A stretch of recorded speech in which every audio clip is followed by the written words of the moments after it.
नमो तस्स भगवतो अरहतो सम्मा संबुद्धस्स।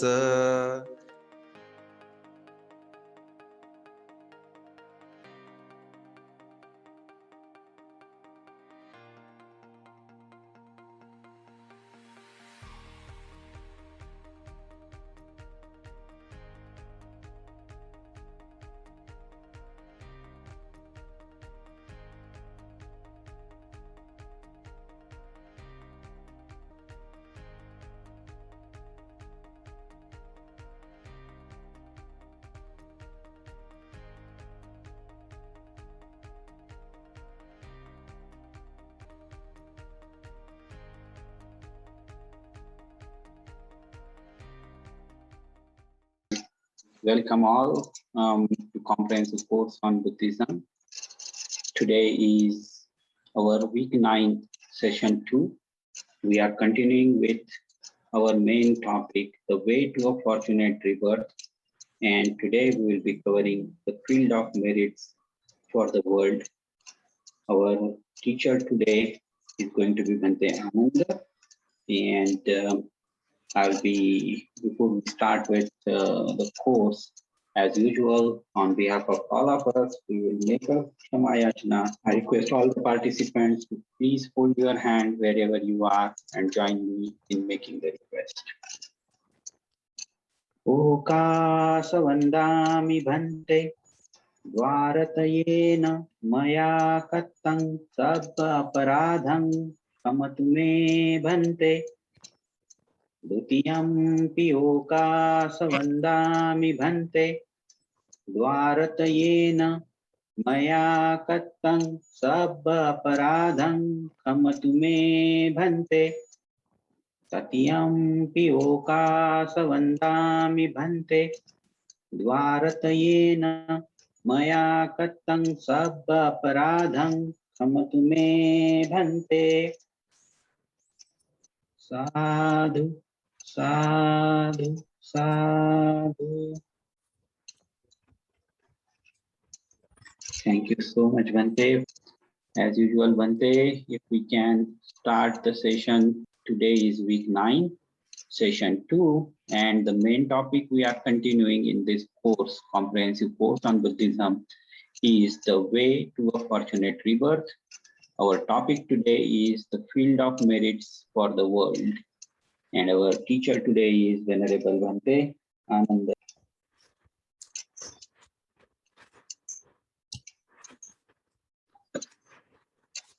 नमो तस्स भगवतो अरहतो सम्मा संबुद्धस्स।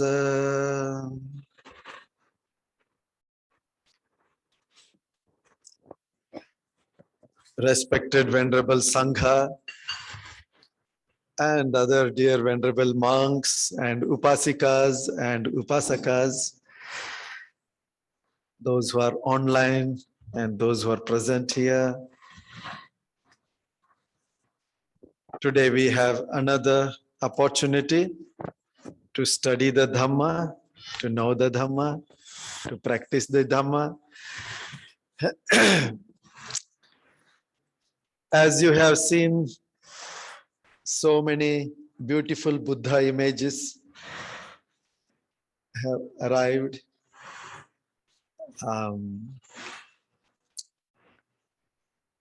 On 23rd, on Bada Bhante's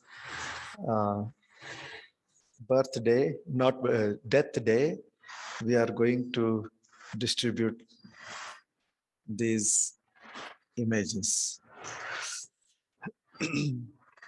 So it is a great pleasure to chant Attavi Sati Buddha Vandana, paying homage to 28 Buddhas. On 23rd of September, we will be offering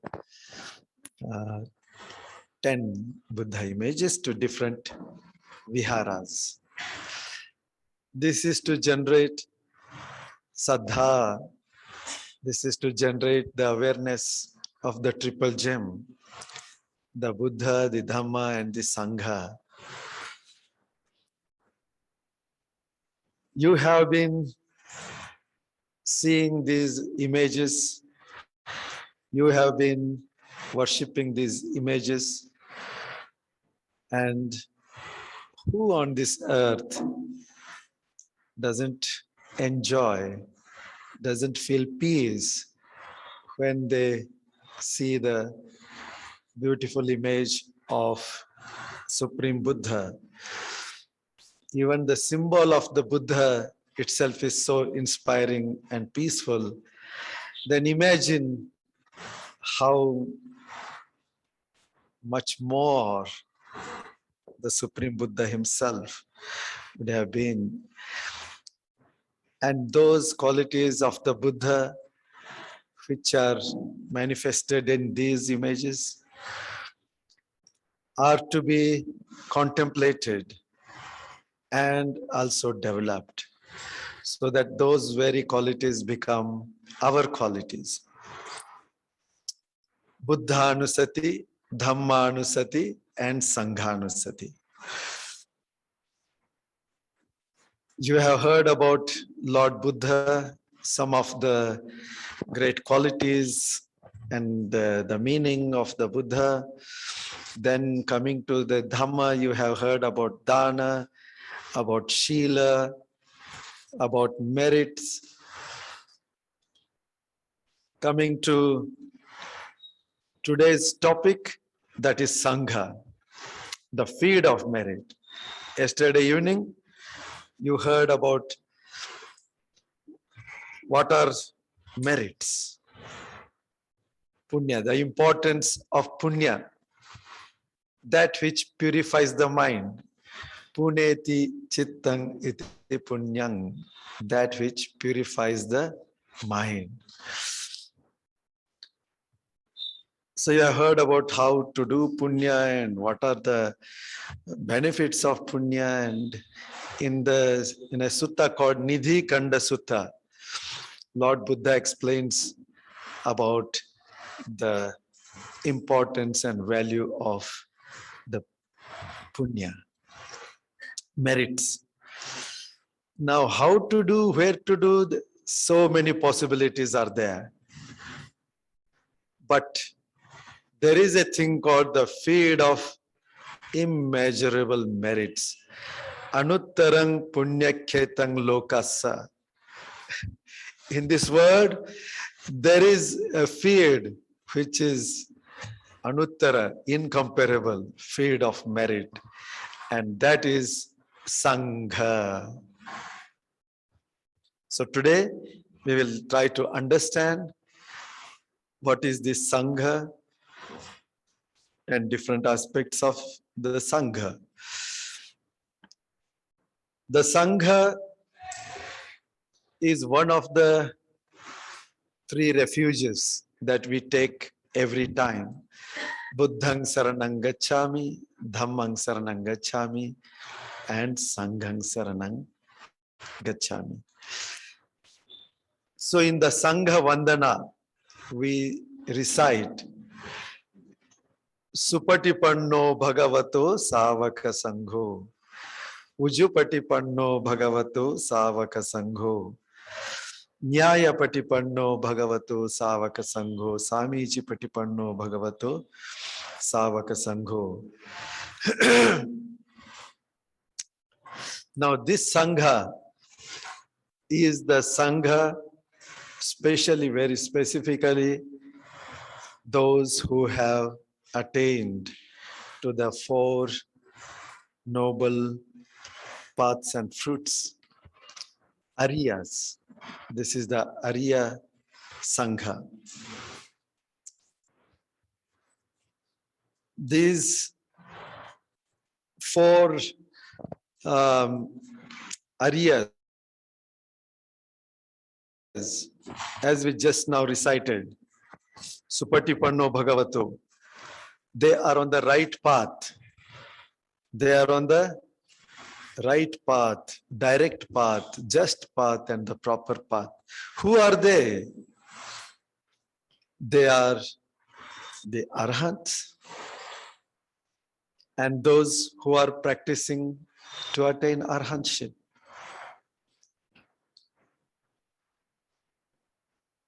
That is the highest level of freedom, arhanta. Next to that is anagami, non-returner. Anagami means a saintly person who doesn't return, who will not be born in this sense sphere anymore. He is free from many defilements.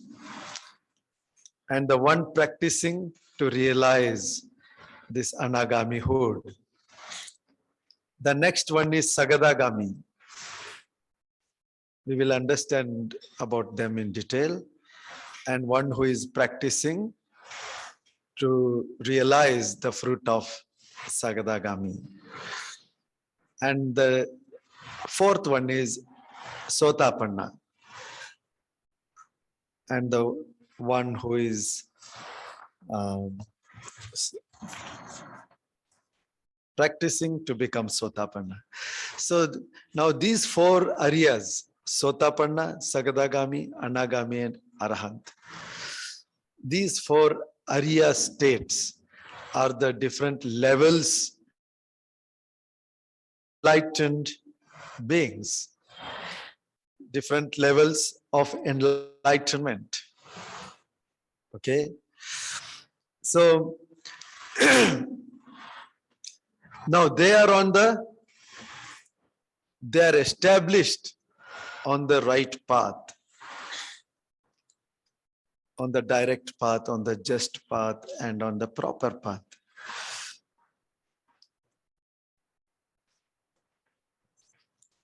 Now, what is this right path? The right path is that which transcends all mundane dichotomies and paradoxes, and all the dukkha and the evils that are associated with that. All these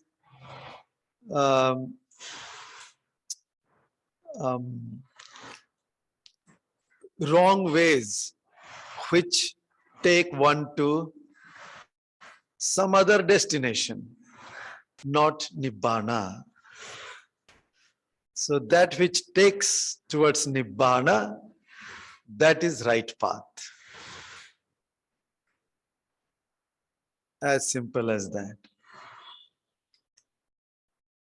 Supatipanno bhagavato savaka sango. So it is established.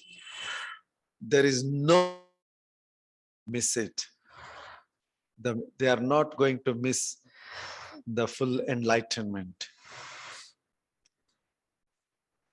Direct path. Ujupatipanno, direct path. Why it is called Ujupatipanno Bhagavato? Because it avoids all extremes. In the very first discourse, Lord Buddha enunciated that extremes have to be avoided and Majjhima Patipada, the middle path, has to be followed. The normal, all extremes you can sum up into two main groups. One is the extreme where one is running after sense objects, sense pleasures in search of happiness, mistaking pleasure, sensation, pleasure, feeling as happiness. So the whole life goes in that only. Happiness is quite different from what you experience from sense contacts. That is Vedana, Sukha Vedana.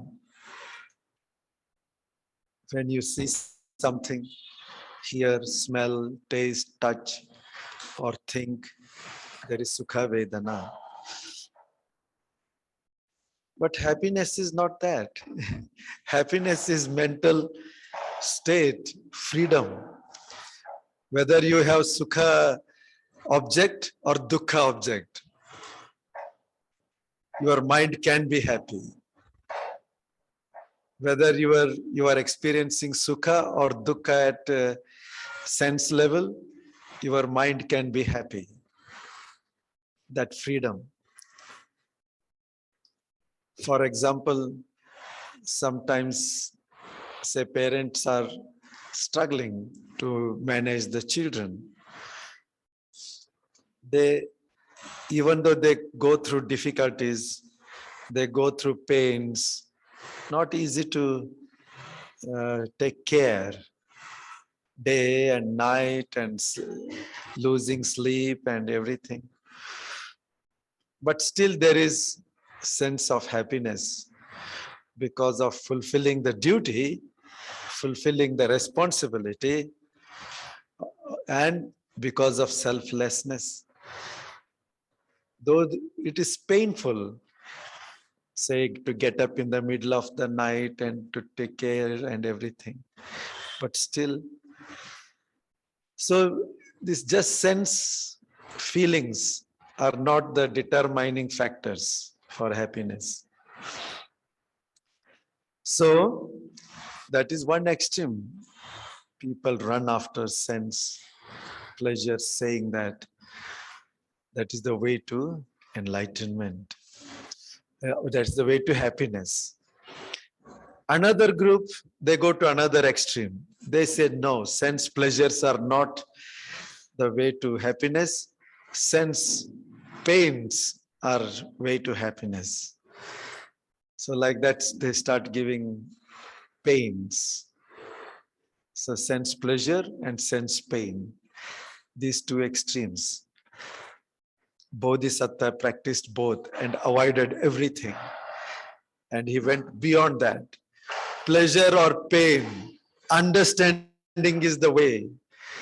The middle path goes beyond that. It is not stuck with what is pleasure or what is pain. It is understanding, developing wisdom, knowing the very nature of that, and going beyond. So that middle path is the direct path to enlightenment. So this Sangha is established on this direct path to enlightenment. It is just path, Nyaya Patipanno. So they are established on the Nyaya path. What is that Nyaya path? That transcends all wrong, unjust, unreliable means. All kinds of tricks and treacheries and beliefs and all kinds of ditti. It reflects the truth of Nibbana. It is just because it is realizable and visible here and now. You can experience here and now of freedom. You can practice and experience. That which you can experience is no more a matter of just believe. It is insightfully seen. So this Sangha has seen insightfully. This path is come and understand, come and see. Yehi pasiko, come and see. Not come and believe. Yehi pasiko. So they have done, the Sangha has done that job. They have come and seen. That's why they are established on the just path. And they are established on the proper path. It is proper because Nibbana, the security of Nibbana is there.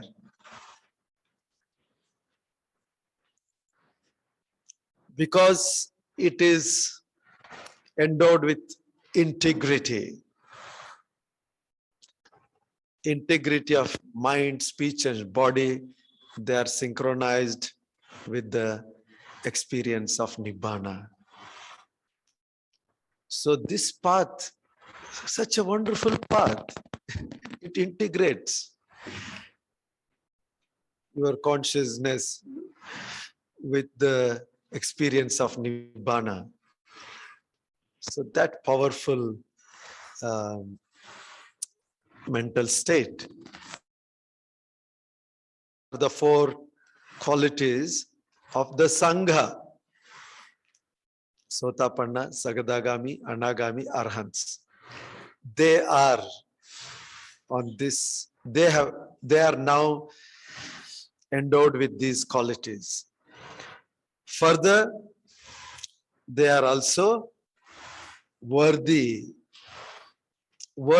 of offerings. Ahuneyo, Pahuneyo, they are worthy of hospitality.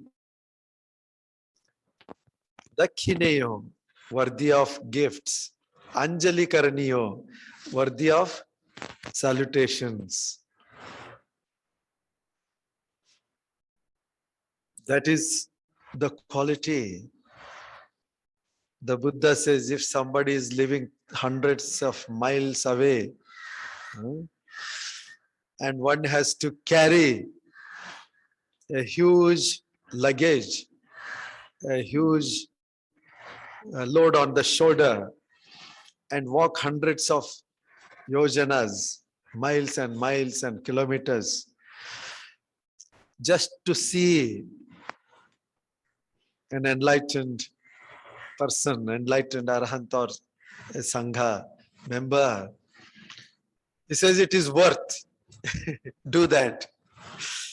If you have an opportunity to go and see, to go and meet, to go and take darshan, do that. It is worth, because they are worthy of the best of hospitality, worthy of gifts and respects. And so this Sangha is the incomparable field of merit.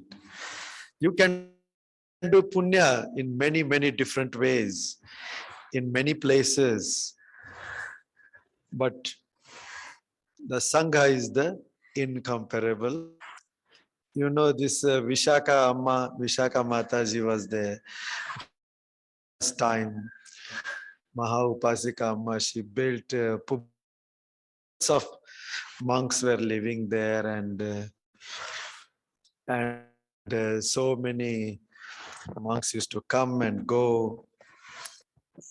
So once she expresses, every day she is doing this offerings, dana and puja and respect. And so somebody asked, what is her joy in that? She said, I hear that so many people have come and gone, and they have come, they spent even little time, and in that little time they practiced, and among them somebody has realized peace of mind, or among them somebody developed wisdom, among them somebody became Sotapanna, Sagadagami, Anagami, Arhant. What more is there? Delight. Than this. That's why I do so much of whatever is possible to serve the Sangha. So these four individuals, Sotapanna, Sagadagami, Anagami, and Arhant, they are divided into two. Sotapanna, Magga, and Phala. That means one who is fully, one who has entered into the fruit of this one, and one who is entering. Sagadagami Magga Phala, Anagami Magga Phala, Arhanta Magga Phala. So 8 individuals on the 4 stages. So they are differentiated by the indriyas, the spiritual faculties. Saddha, that is faith, virya, effort, mindfulness, samadhi, and wisdom. These 5 faculties, they are the differentiating grades. Those who have perfected more, they are in the higher level of the state. They can realize. Out of these 4, only arhants are called asekha. Asekha means one who has finished his education, learning, training. Less than that, even anagami, sagadagami, sotapanna, they are all called sekha. That means they are learners. Below sotapanna, they have not even entered the school. Huh? When you have entered the school, you will become a student, no? So if sotapanna, sagadagami, anagami, they are the learners. Below that, they have not even entered. So they are called Saddhanusaris. They are followers to get to those states. So the importance of Sangha is explained in many suttas. And also, we have to understand that these 4 stages are not just that somebody gives a degree. In Hyderabad, one upasaka said, oh, such and such fellow is doing so much of work. Why that degree is not given? Sotapanna degree is not given, or Sagadagami not given, like that he asked. So he thinks that these are degrees given by Buddha or somebody. No, these are states achieved by hard work. These are not just prizes given like this. These are achievements. Sotapanna cuts 3 fetters, 3 bondages. What are those 3 bondages? Sakkaya Ditthi, Vichikicha, Silabhata Paramasa. Sakkaya Ditthi means the view of I-ness and my-ness, whether it is about body or mind. There is this view, wrong view.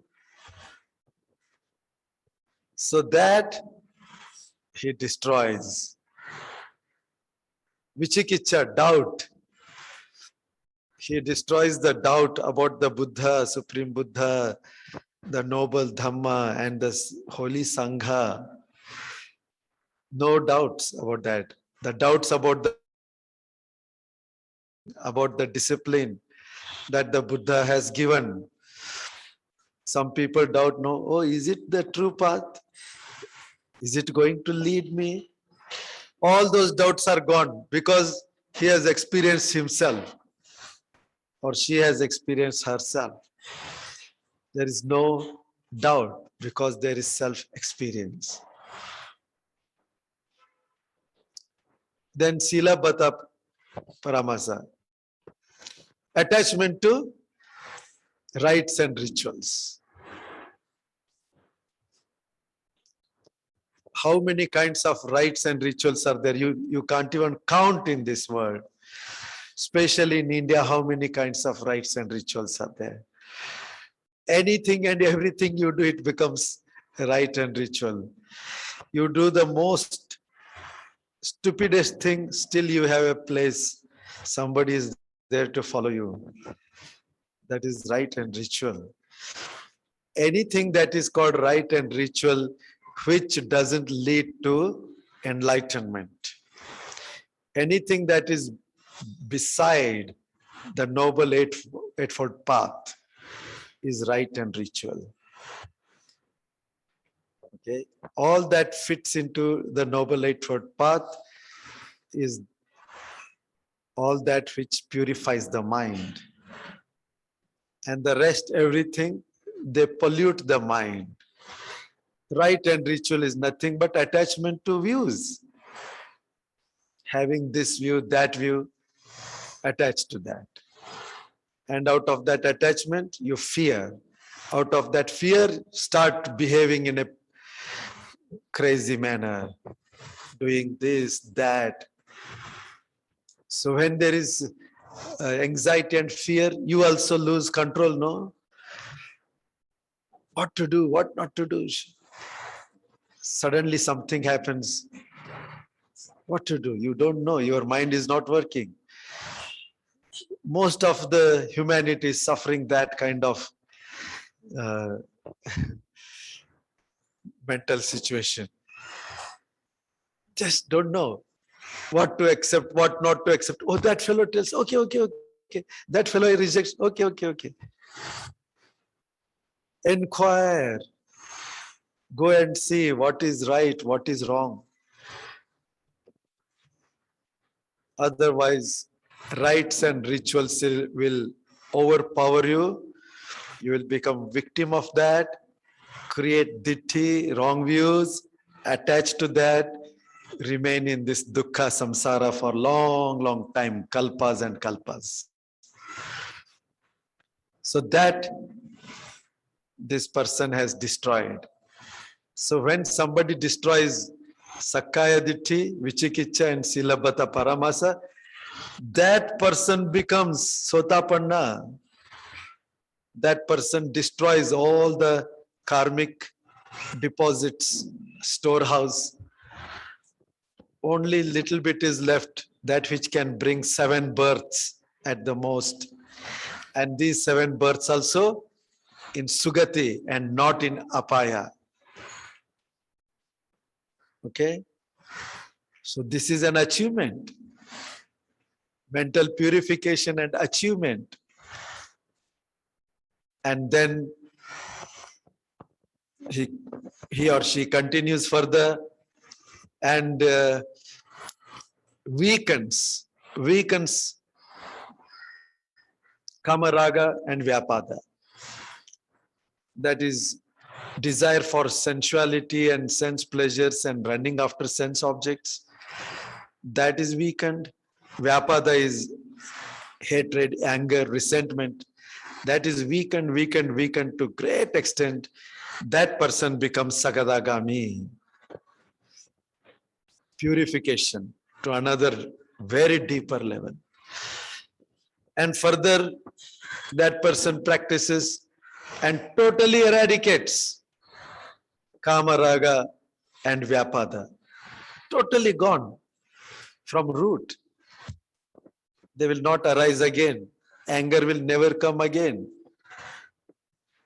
This greed for sensuality and objects will never come again. What a state of mind that is. So that person becomes Anagami. Sagadagami can be born only one time. And Anagami will never be born in this sense sphere. He or she will be born in Suddhavasa, in Rupa Loka, very high levels. And there that person becomes Arahant and passes away. And Arahant cuts off even more subtle 5 fetters. Rupa Raga, Arupa Raga. That is desire for fine material sphere, desire for immaterial things, mental things, immaterial sphere. Mana, that is conceit. Uddacha, mental fluctuation. And Avijja, ignorance. They are totally eradicated. That person is called Arahant. So that is our goal. That is what we are practicing. You see, so clear achievements. These are, so this is explained in Alagadupama Sutta in Majjhima Nikaya 22. You can read further. And so these 4 stages, how they are attained, that we come to know. So these are the 4 individuals. And then the Buddha says, then there are those individuals with sufficient faith, sufficient love for, and they are all Buddha's followers, like we all of you who are not yet reached these 4 Aryahoods, but we are totally committed to the triple gem, the 3 refuges, and trying to work on it.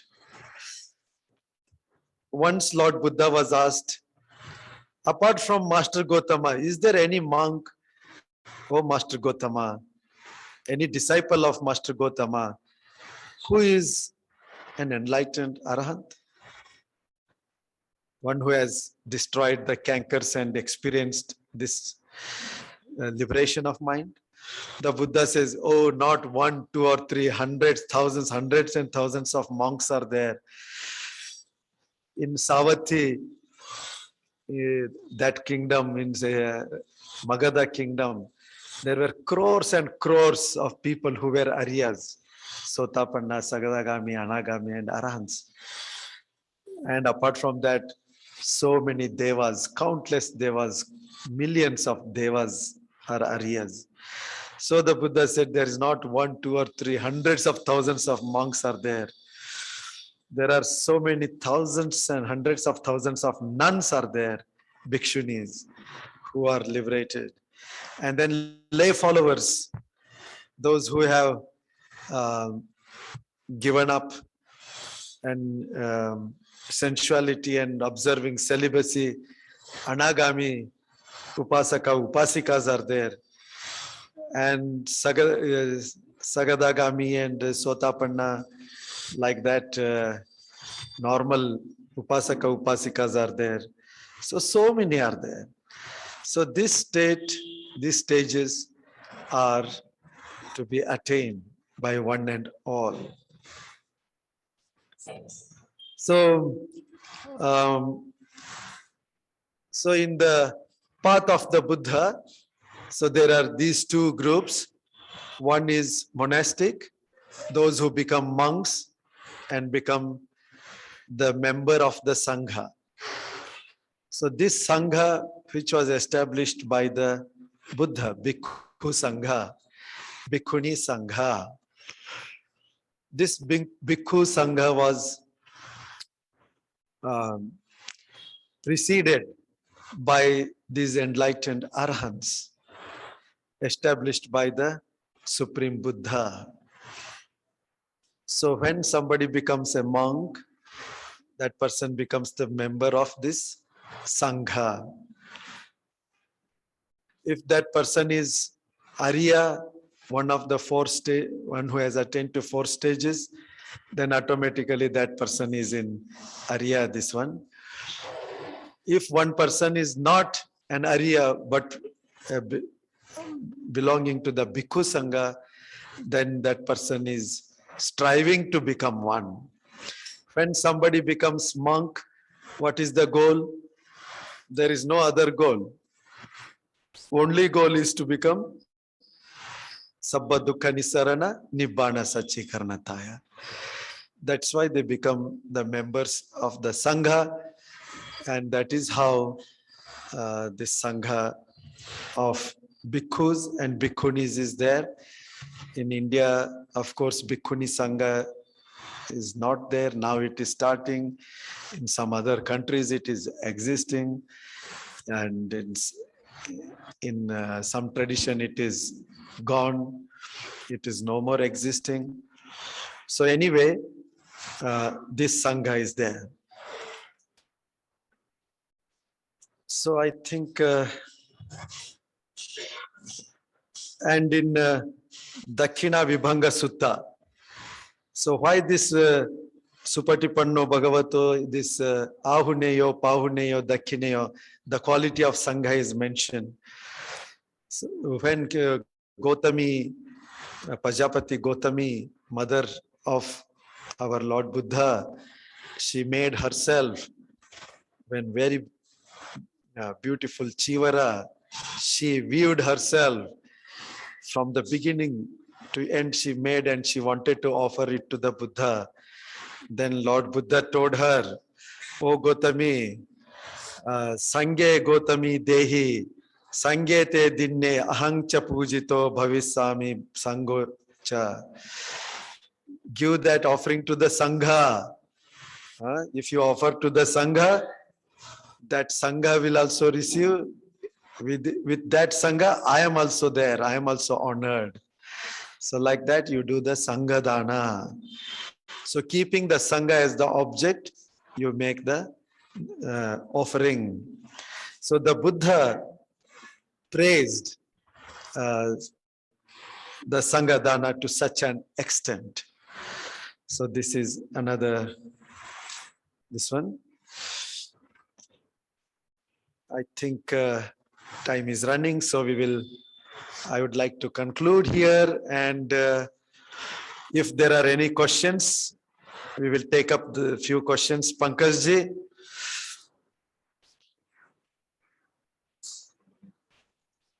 Yes, Bhante. Bhante, I have opened up the session for question and answer. Thank you very much, Bhante. Bhante, the first question is, can you please elaborate more about Sotapanna, Bhante? More about? Sotapanna. You see, as you practice Shila, of course, Shila is very important. Sotapanna is the very embodiment of Panchashila. Sotapannas cannot break this Panchashila. And these Panchashilas are the ones, if broken, they will take you to the lower worlds, Apaya, to Niraya, Tirachana, Peta, and Asura Lokas. So Sotapanna first of all, he has removed all the kilesas, all the defilements that can take to these lower worlds, all the kammas, that is how the kammas are destroyed. And now Sotapanna will not commit these five, breaking of the five shilas. And absolute faith, unshakable faith in the Buddha, Dhamma, and Sangha. So, these five precepts which you have taken now, they are not some rules that the Buddha has given just to make you look like a good person. No. When you are following these five precepts meticulously, you are copying the life of Sotapanna, and you are preparing conditions to become Sotapanna.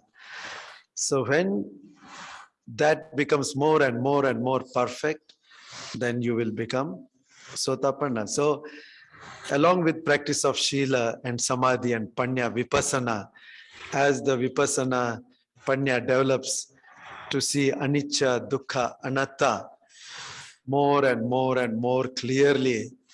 So this first stage of Sotapanna arises with Magga Chitta. It is called Sotapanna Magga Chitta. When that Sotapanna Magga Chitta arises, that is the Chitta which is so powerful.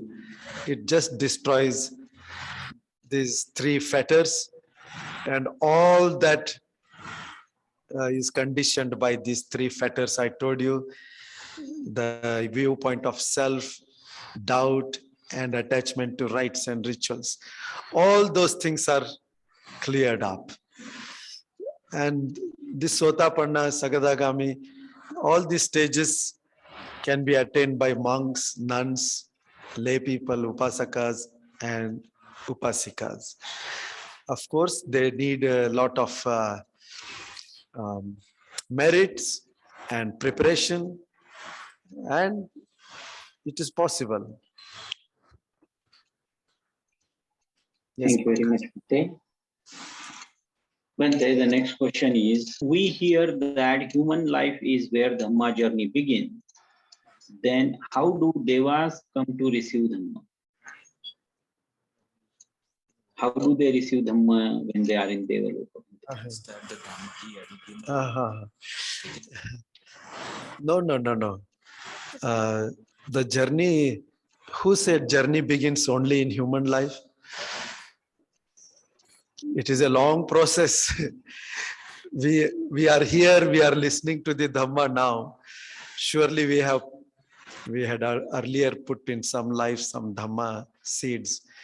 Even the Devas can hear, Devas also can understand, Devas also can start, and as Devas they will also try. But to become monk is possible only by human beings. Devas cannot become monks or nuns. That is possible by human beings. But the Dhamma journey itself can be started by anybody. Why only in human life? Thank you, Bhante. Bhante, I'll be combining a couple of questions together in this particular one, Bhante. Yeah. So first one is, Bhante, does the Sangha also include the people who have not taken the robes, but they are following Panchashila and Atthashila daily? So that's the first question. The second question is, does the present day Sangha included in the 8 kind of Arya people? The first part, the lay people are not included in the Sangha unless they become Sotapanna, Sagadagami, Anagami or Arahant. When they attain to the this noble experiences of Nibbana and the noble Aryahood, then they become part of the Arya Sangha. Otherwise, they are not part of the Arya Sangha. And as to the second, as to whether a monk or nun who is not Sotapanna, Sagadagami, Anagami or Arhant is part of this Sangha, when they are not the Arya, they are not the part of Arya Sangha, but they are the part of the Sangha, Bhikkhu Sangha or the Bhikkhuni Sangha. So this Arya Sangha, which was started by the Buddha, that has accommodated the Bhikkhus and the Bhikkhunis also, because they are representatives in a way. They are striving to become the one like that.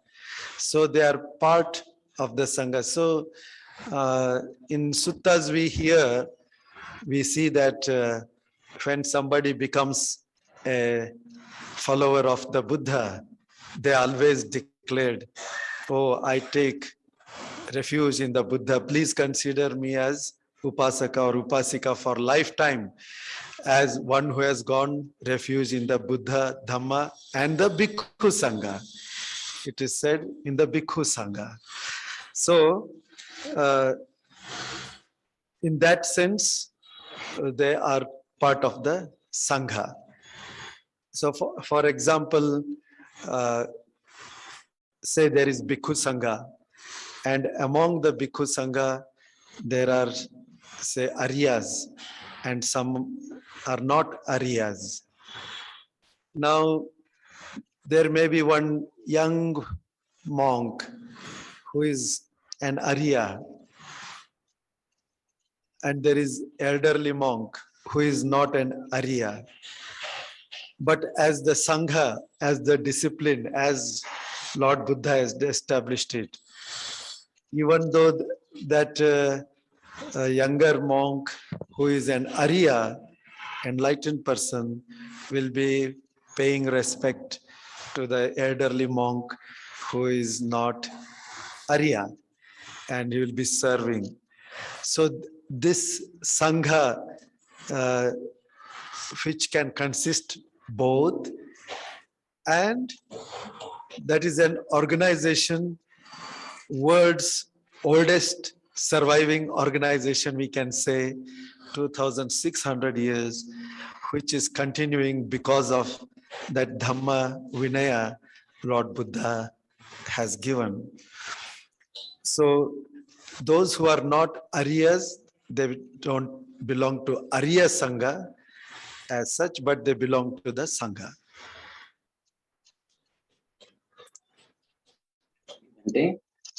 Bhante, the next question is the Buddha Puja as we have done today.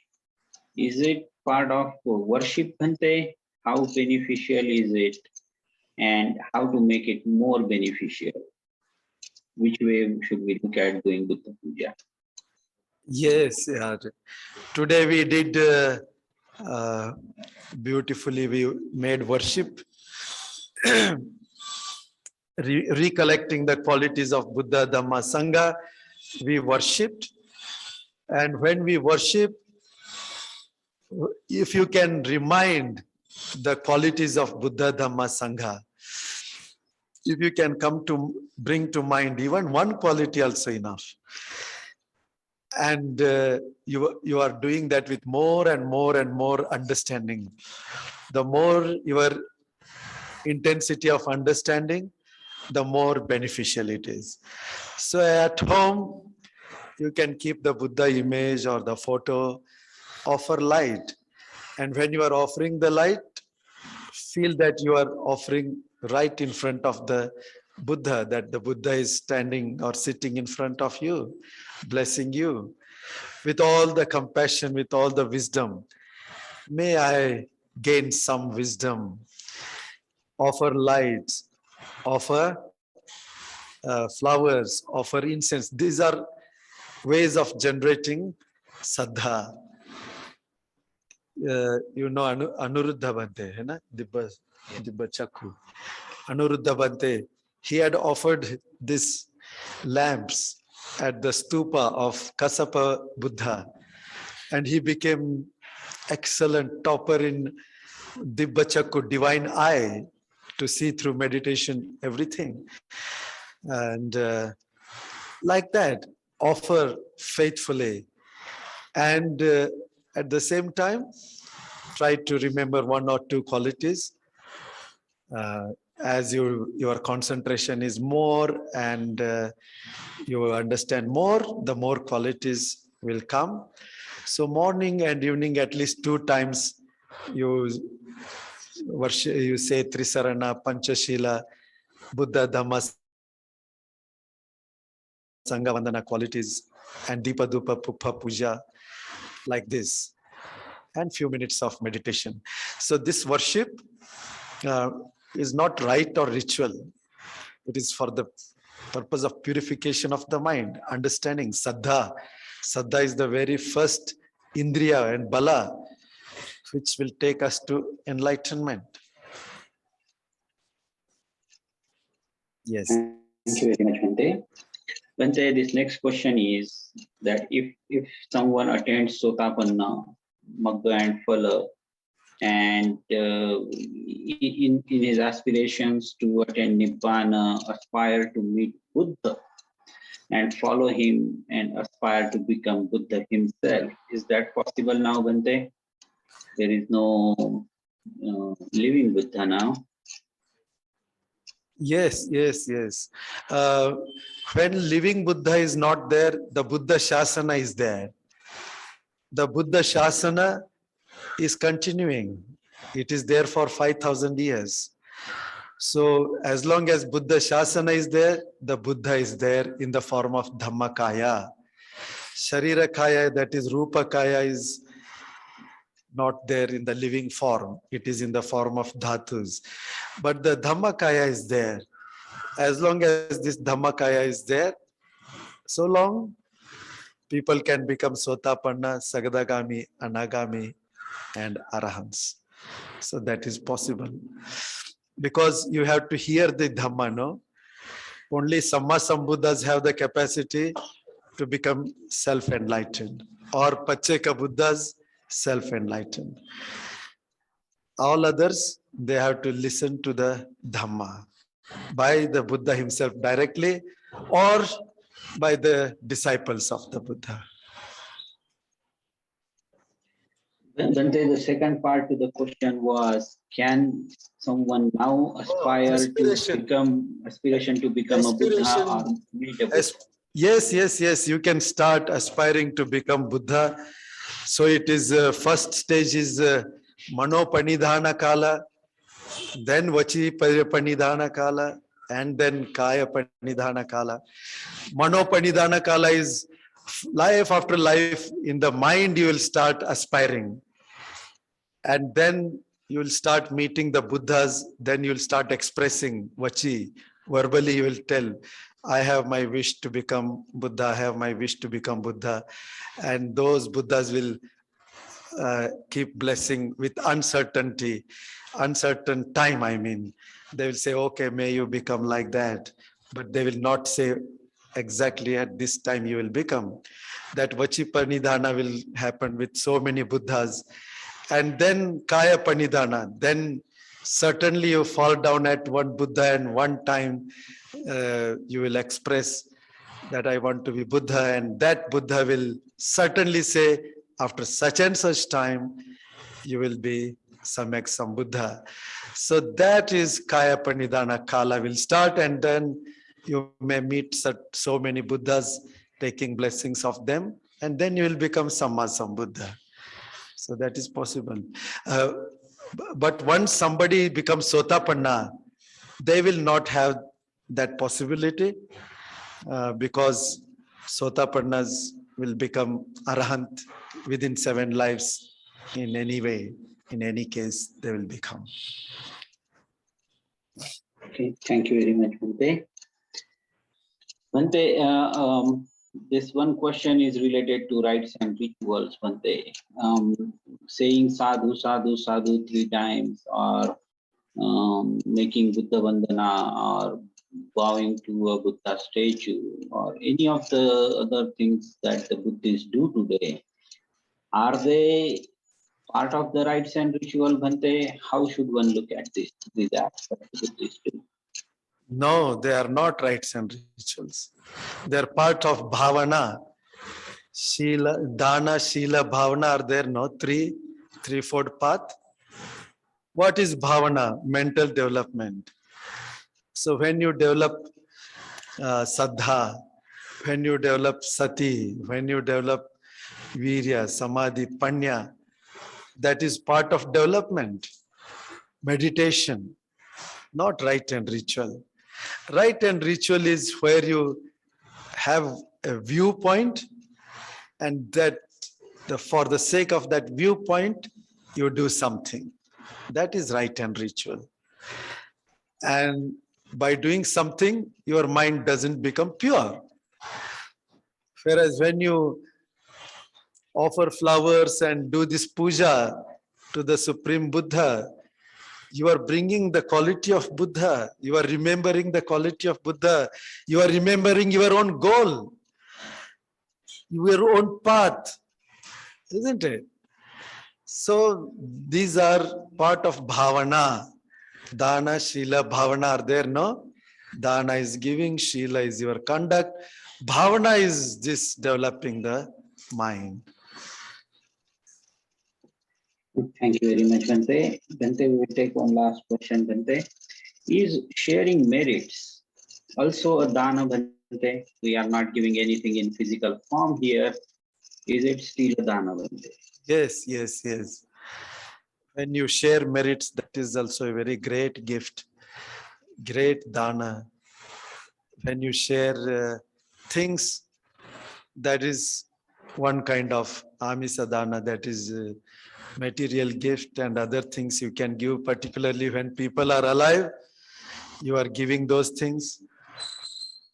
But when they are no more or they are not nearby, you share merits. That is also big, great dana. And to gain merit, you would have done meritorious action. And meritorious action would have purified your own mind, your own kamma. And that power, the result of that you are sharing. So that is also great dana. Dana is what? Dana is doing something good to others, giving up selfishness. You are doing good to others. So you are giving that merits like that abhaya. When you do metta, abhaya dana, that is also one kind of great dana, abhaya dana, punya dana, this metta dana. So these are all great gifts. Thank you very much, Bhante. Thank you very much, Bhante. And Dhammadana should not forget, huh? Yes, Dhammadana. Bhante. Yes, Bhante. We are grateful for your Dhammadana today, Bhante. So, Bhante, I will conclude today's question answer session here, Bhante. There are quite a few questions. Some of them we will have to take on a video recording, Bhante. But we will conclude the session for the question answer here, Bhante. Thank you very much for your time, Bhante. Thanks. Sadhu, sadhu, sadhu.